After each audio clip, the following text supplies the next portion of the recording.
Sir, I hope it is visible. Yeah. Okay. It's number 1.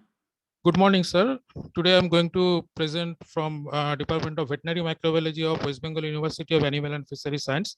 Title of presentation is the investigation of Indian agri-food chain and companion animals as a source of antimicrobial resistance, exploration of social drivers for antibiotic use in livestock, and finding out the strategies for the mitigation. Now, we all know that antimicrobial resistance is a global problem, truly under One Health category, which is threatening the health, development, and food security. There are several bacterial populations which are multiplying in the human, livestock, and environment. And when a bacterium undergoes mutation during this multiplication, and this mutated bacteria, if exposed to the antibiotic, because a lot of antibiotics are used in human, livestock, and environment also, then there will be survival and multiplication of this mutated resistant bacteria, and that spread of this resistance occurs to the community and the livestock. Ultimately, the problem of this antimicrobial resistance develops. Now, what is the impact? Impact is current death due to antimicrobial resistance is 7 lakh per annum. Projected death is going to be 10 million by the year 2050, which is even more than the cancer, cholera, diabetes, diarrhea, traffic accident, tetanus, and measles. So we all prefer to talk about the cancer, we prefer to talk about the diabetes, but nobody talks about this antimicrobial resistance, which is a silent killer. Not only that, there will be reduction in livestock production by 7.5%, reduction in GDP by 3.5%. So if there is indiscriminate antibiotic use in the human and livestock, it causes accumulation of the resistant bacteria as well as their gene into the environment, that is called resistome. And there is a continuous transfer, as it is shown in this figure. There is a continuous transfer of these resistant bugs or their resistant genes between this livestock, their product, human, as well as the environment. Now, considering the fact that when there is more use of antibiotic in the livestock, there will be more generation of resistant bacteria, because it is simply following the Darwinian concept of the survival for fittest. Those bacteria which are resistant to the antibiotic, they will only survive. Those are not, they will not survive. So following this hypothesis, we conducted several studies and compared the status of this antibiotic resistant bacteria in the commercial poultry farm as well as the backyard poultry farm. Now, what is backyard poultry farm? Backyard poultry farms are generally types of poultry which is reared by the marginal farmers with the help of their kitchen scrap, or sometimes they go for scavenging also. Generally, they are not provided with any kind of costly antibiotics because the farmers cannot afford those costs. So when we compare these two kind of boiler system, we found that more and more number of resistant bacteria are present in the commercial poultry farm system, whereas it is more or less absent in the backyard poultry farming system. Based on this similar hypothesis, we have conducted several work in different kind of livestock, and we found the resistant bacteria which are present in the Indian buffalo, Indian cattle, which were found highly resistant to Staphylococcus, highly resistant of highly presence of methicillin resistant Staphylococcus aureus, then Staphylococcus epidermidis, which was found, then ESBL producing cigatoxin E. coli, which was found in the piglet and in the bovine milk also. However, on the working with the same hypothesis, when we conduct the study with some other livestock species, we found some opposite kind of picture. Say, for example, when we compared the backyard pig farming with the organized pig farm, here we expected the similar kind of result of the poultry farm, but we didn't find it. We found that here the backyard pig farms are more carrier of the antibiotic resistant bacteria than the commercial pig farm. Similar story was found in case of duck also, which were reared by the backyard farmers. Now, why it is so? We were studying the environment where these pigs were reared. As you can see, it's a muddy place where normally these pigs are reared by the farmers, or in the field area where the ducks are reared. So we collected the soil samples, we collected the float swab, we collected the farm environmental swab, and we found the presence of this resistant bacteria, and we concluded that it may be transferred from the environment. So not only the antibiotic use in livestock, but environment can also play a pivotal role in the emergence of this antimicrobial resistance. Then we were interested to know what are the social drivers for this antibiotic use in livestock. we conducted a collaborative study with the London School of Hygiene and Tropical Medicine, as well as Royal Veterinary College in UK. It is a type of consortia known as the One Health Antibiotic Stewardship in Society, or OASIS. And we found that informally trained private providers and paraveterinarians, they are the key source of primary healthcare and antibiotics for people and for animals in rural India. And there are multiple drivers of this antibiotic use by the informal providers and paravets. First is the lack of knowledge and proper guideline in which condition the antibiotic should be used. They do not have that knowledge. And surprisingly, there is no such guideline which is available for the paravets, even for the veterinarians also. There is inappropriate clinical mentorship because they do not get proper guidance in which condition, what type of medicine should be used. Lack of appropriate veterinary formulations. This is a very important thing because a lot of veterinary drugs, a lot of veterinary antibiotics, which are actually not available in the market. So these paravets or who are prescribing the antibiotics, they are bound to use the human antibiotic in the livestock. And we found a lot of crossover use of the human antibiotics in the livestock. Then this is another factor. There is insufficient veterinary drug outlets or pharmacy, especially in the rural area, because all the pharmacies are related to the human health, not specifically veterinary drug outlet or pharmacy is found. Sometimes in human pharmacy, they keep the veterinary drugs, but it is very insufficient in nature.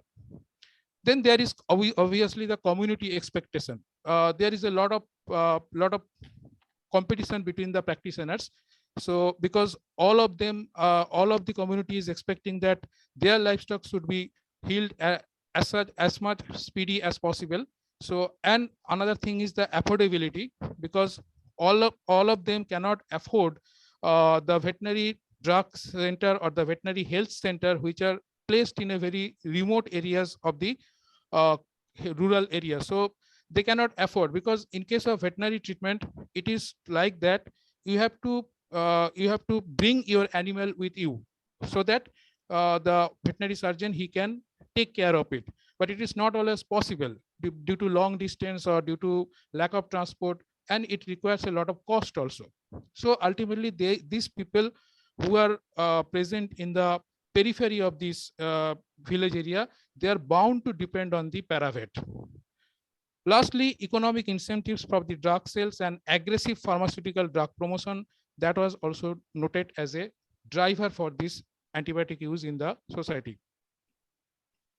We also tried to explore the different kind of probiotic, prebiotic, and phytobiotic as an alternative for this non-therapeutic antibiotic use in livestock.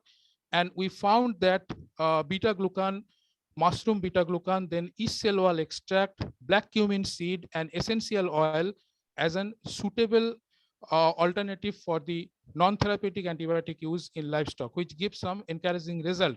And these products are nowadays commonly used in poultry industry, and this technology is adopted by the different poultry feed formulation company who are now using also essential oil in place of this antibiotic growth promoter.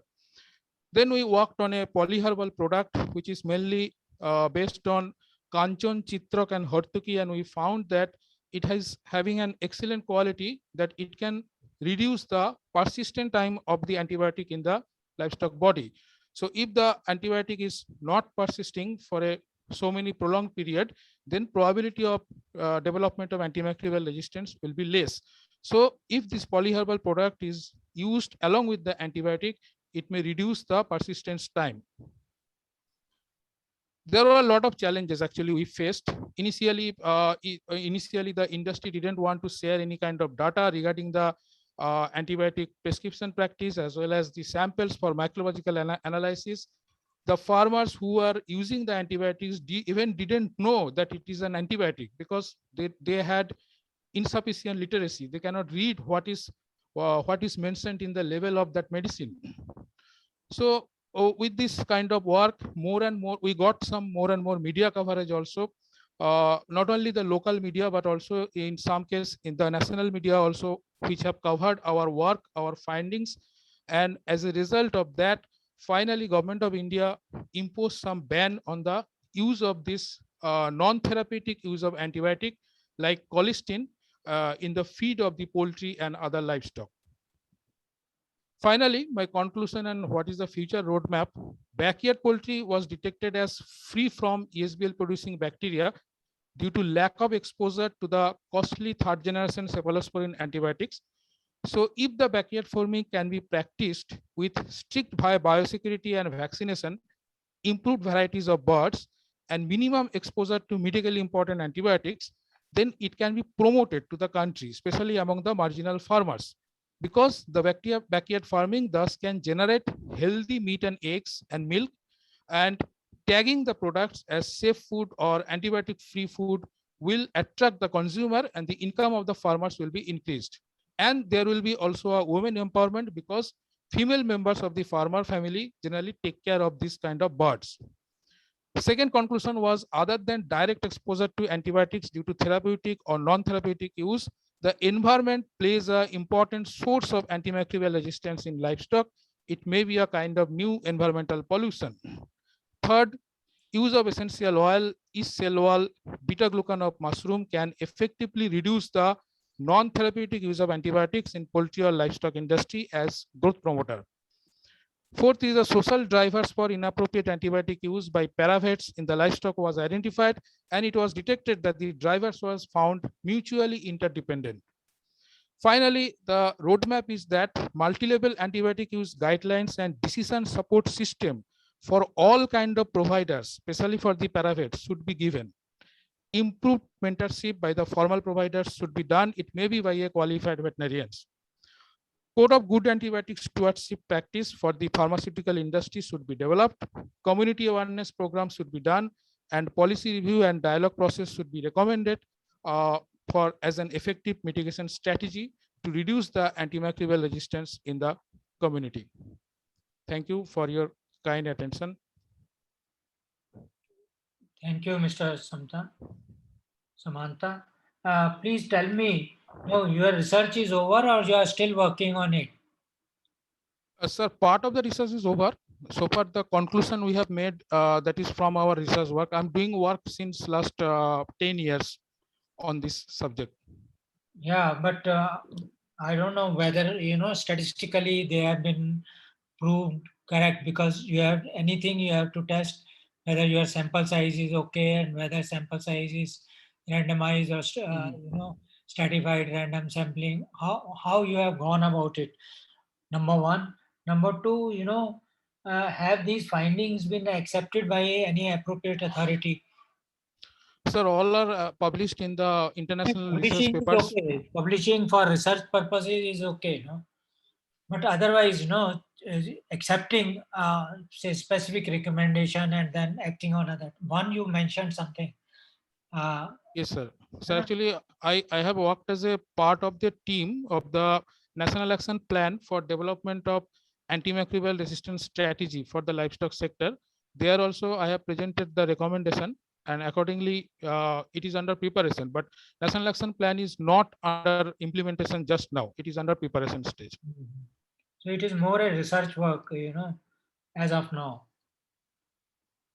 But with the help of the media, as it has covered a lot about our findings, so people are getting aware about it, and they are now preferring the backyard poultry. Okay, now I am getting you. You see, backyard poultry, you said. Now there is a small and marginal farmer. He can have a backyard poultry. He can have even duckry, Yes. ducks. Yes, yes. And he can even have pigs. Yes. So you said environment is responsible. It can be the same environment, no? Maybe some other reason is there. Actually, we found this resistant bacteria in environment also, where these backyard livestock are reared. But environment is same for all the three, no? Environment is almost same for all the three. Then how it is different? Then why in poultry there will be less problem than in ducks and pigs in terms of resistance? Yeah, you see, in case of backyard poultry, generally the poultry they scavenge around the farmer's house or farmer's room, and it is not so much muddy as in case of pigs. As I have shown in the picture, the pigs are reared in the with lot of muds. They prefer it actually. This is the animal preference. And that mud was found a very good source of this antimicrobial resistant bacteria. But in case of poultry, we didn't find it. Mhm. Anyway, good luck to you. Thank you. Thank you. Thank you, sir. Sir, in fact, I would like to know more about your hypothesis that medicine, herbal medicine like Haritki, you have mentioned, Haritki reduces AMR level. So, what has been the sample size in which you have founded this? No, sir. Actually, Haritaki didn't reduce the AMR level. Okay. What we have done, we have taken a polyherbal preparation.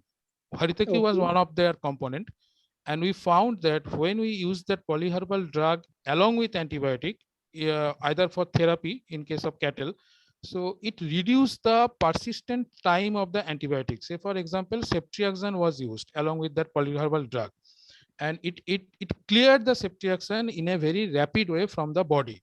So if you are reducing the time of the persistence of antibiotic in the livestock body, so there is less probability of resistance, because more contact time means more chance of development of resistance. So in that way, it is not directly that it is reducing the AMR. But I think this needs to be taken up with the industry, that such polyherbal Sure. medicines should be used Yes, in sir. feed of animals. Yes, sir. Actually, Right. Government of India recently imposed a ban on use of polystyrene in case of as a feed formulation for poultry or livestock. And industry people are now adopting this technology. They are using more and more essential oil, then yeast cell oil product as an alternative for this antibiotic growth promoter. So industry people are going through it, preferring it actually. Which is the regulatory body for these preparations for feed to animals? This ban was imposed by actually Ministry of Family and Welfare, but actually And livestock Ministry of Family and Welfare, Government of India. Health and Family Welfare. Yeah, Health and Family Okay. Welfare. Okay. But actually veterinary sector is coming under the Okay, Ministry of okay. Animal Husbandry and Dairying.